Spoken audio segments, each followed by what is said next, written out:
കേരളത്തിന്റെ പ്രാദേശിക വിഭവങ്ങളുടെ യഥാർത്ഥ രുചി പകരുന്ന തട്ടുകടകൾ മലയാളികളുടെ പ്രിയപ്പെട്ട സംഗമ കേന്ദ്രം കൂടിയാണ്. നാട്ടുകഥകളും രാഷ്ട്രീയവും അല്പം പരദൂഷണവും മനോഹരമായ പ്രകൃതിയും രുചിക്കാൻ ഒരു ഗ്ലാസ് ചായയും ചെറിയൊരു കടിയും ഒപ്പം കൂട്ടുകാരും ഇതെല്ലാം ചേരുന്നതാണ് ഒരു തട്ടുകട. കൊതിയുണർത്തുന്ന മണവും റേഡിയോയിൽ നിന്ന് ഒഴുകി വരുന്ന പഴയ ഈണങ്ങളും ഇഴചേർന്ന് നമ്മുടെ മനസ്സിൽ വരയ്ക്കുന്ന ചിത്രങ്ങളിൽ ഒന്നാണ് നാട്ടിൻപുറത്തെ ഈ ചായപീടികകൾ. ഇരുന്നു മുഷിഞ്ഞ മരവെഞ്ചുകൾ, ചായക്കറമാറാത്ത കുപ്പി ഗ്ലാസുകൾ, പല രുചികൾ നിരത്തിവച്ചിരിക്കുന്ന ചില്ലലമാരകൾ, ഇന്നുറക്കം നാളെ കടം എന്നെഴുതി തൂക്കിയ ബോർഡ്, ഇവയൊക്കെ ഏതു ദേശത്തെയും മലയാളികളുടെ ഗൃഹാതുരതയാണ്. തട്ട്, കട എന്നീ രണ്ട് വാക്കുകൾ ചേർന്നാണ് തട്ടുകട എന്ന പദം ഉണ്ടാകുന്നത്.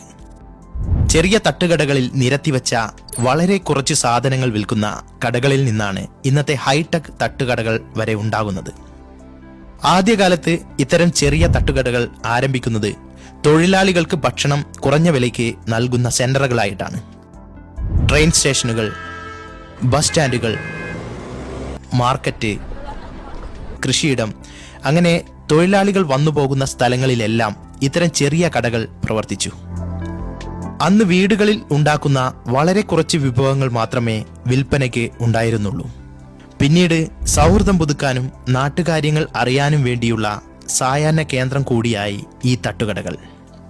കാലങ്ങളിലൂടെ തട്ടുകടകൾ ഭക്ഷണ വിഭവങ്ങളുടെ വൈവിധ്യവും പ്രാദേശിക വിഭവങ്ങൾ വഴിയുള്ള സവിശേഷതകളും നൽകാൻ തുടങ്ങി.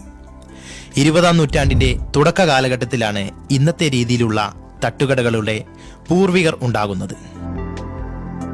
പ്രത്യേകിച്ചും കൊച്ചി, തിരുവനന്തപുരം, കോഴിക്കോട് പോലെയുള്ള നഗരങ്ങളിൽ തൊഴിലാളികൾക്കും യാത്രികർക്കും നിരന്തരം രുചികരവും ലളിതവുമായ ഭക്ഷണം ലഭ്യമാക്കുക എന്ന ലക്ഷ്യത്തോടു കൂടിയാണ് തട്ടുകടകൾ പ്രവർത്തനം ആരംഭിക്കുന്നത്.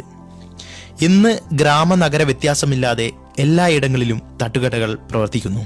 നിങ്ങളുടെ ഫേവറേറ്റ് തട്ടുകട ഏതെന്ന് കമന്റ് ചെയ്യുക. ഈ വീഡിയോ നിങ്ങൾക്ക് ഇഷ്ടപ്പെടുകയാണെങ്കിൽ ഒരു തട്ടുകട എങ്ങനെ ഉണ്ടാകുന്നു എന്ന വീഡിയോയുമായി വീണ്ടും കാണാം. 3D എക്സ്പ്ലനേഷന് വേണ്ടി ഫോളോ ചെയ്ത് കൂടെ കൂടുക.